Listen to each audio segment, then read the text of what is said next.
Hey everybody, I'm Ronnie Wonderland, and you are watching a Teachers Wonderland YouTube channel.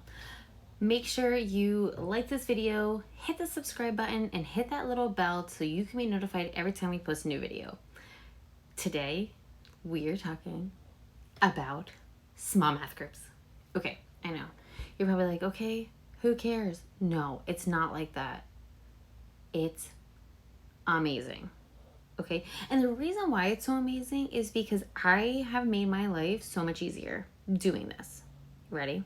Okay, so first thing that we need to do, and that's gonna be the first thing you're gonna do, is we need to identify all of the lessons that we're gonna teach. So I'm actually gonna use my multiplying decimals unit, and I popped that up on the screen for you. So you can actually see the multiplying decimals unit that I use in my very own classroom, and I follow all of these. Okay, but now, not only do we have to come up with the material, but we also have to come up with how are we going to do it? Because multiplying decimals can go like in 3 or 4 different ways, right? So we want to make sure that we get them all perfect.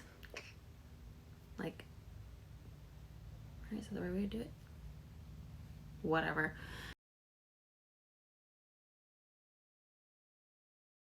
I declined it, don't worry. Okay, while this is it's not important, it was just spam.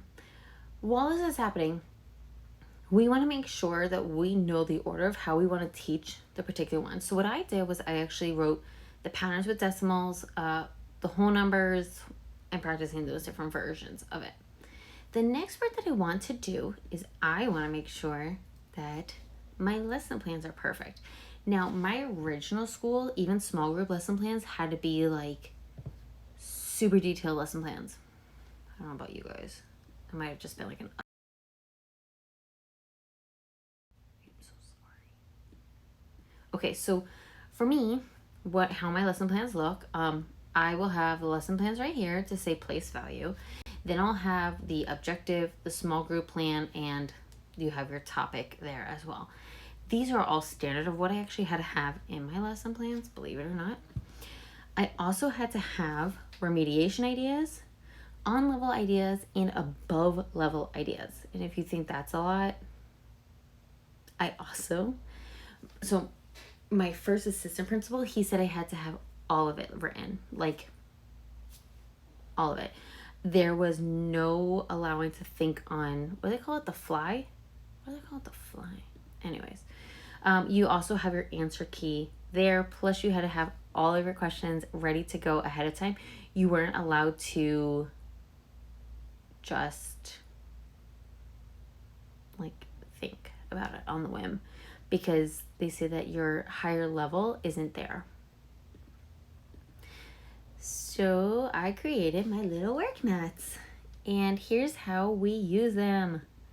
Okay, I'm gonna actually pop up 2 things at once. I'm gonna cover my face. Sorry, I know you guys want to look at me. It's okay. All right, so what I did here, when I did this, was I gave symbols for my students. The anchor was a way that I was able to do a quick check, and I could see if my students knew what they were doing. If they didn't know what they were doing, we went through 2, 3, and 4. Number 2 was buddy work. I let my kids work with a buddy, and they were able to tackle that one math problem, number 2, with their buddy. Number 3 was independent, because I did want to see if they were able to work independently.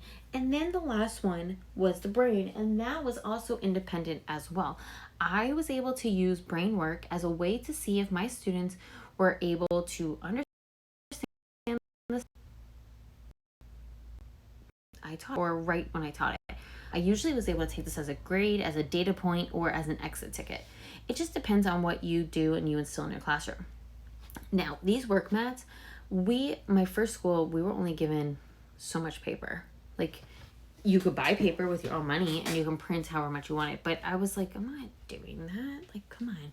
So I ended up printing 6 of these for my students, and then I put them, I have it right here, in like a plastic sleeve like this, and then they would write on it. And this has like a zipper that they can use, or you can use those writable plastic sleeves.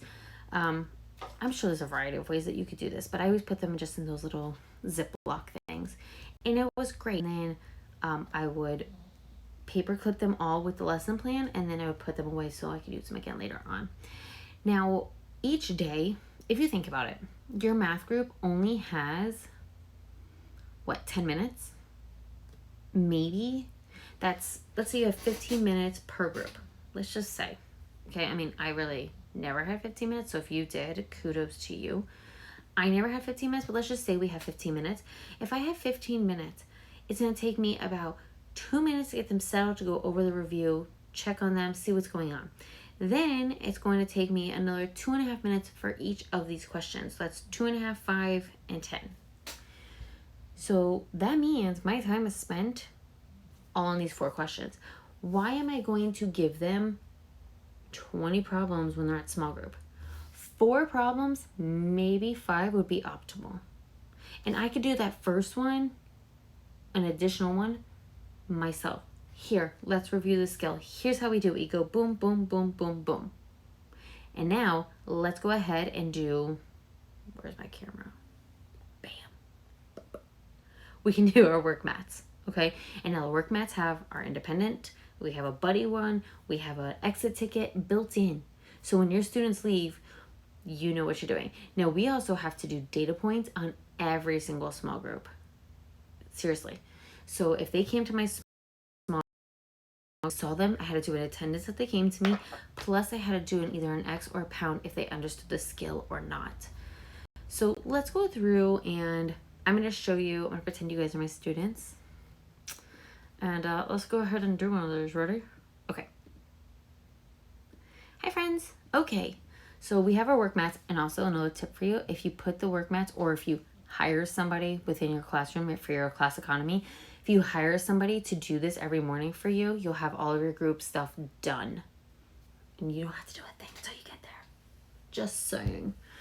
All right. Hi, everybody. All right. So let's go ahead and take our work mats and let's look at them.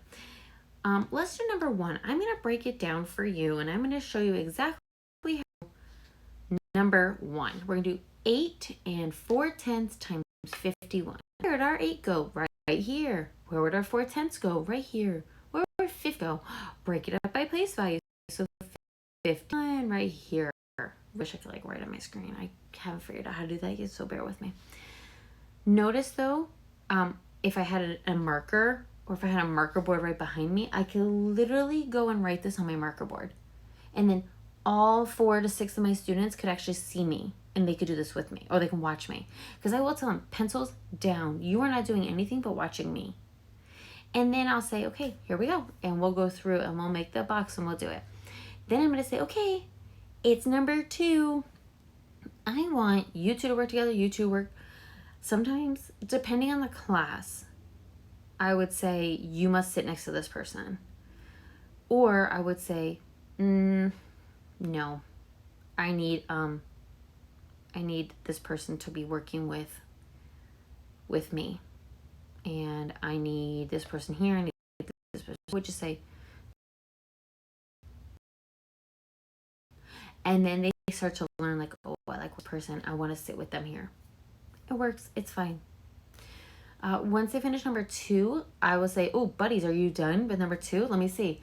And I'll check it. And since I have my expo marker, I'll just be like, check. And I'll check them with my expo marker. Say, go to number 3. I want you to do number 3 independently. And then if they can successfully do number 3 independently, then I will release them and do number 4 independently. And I'll say, I'm taking this one as a grade. So don't look at anybody else's. Keep it on your own. Because especially when you get to number 3, I'll say to them, listen, I'm with this kid right here. Help.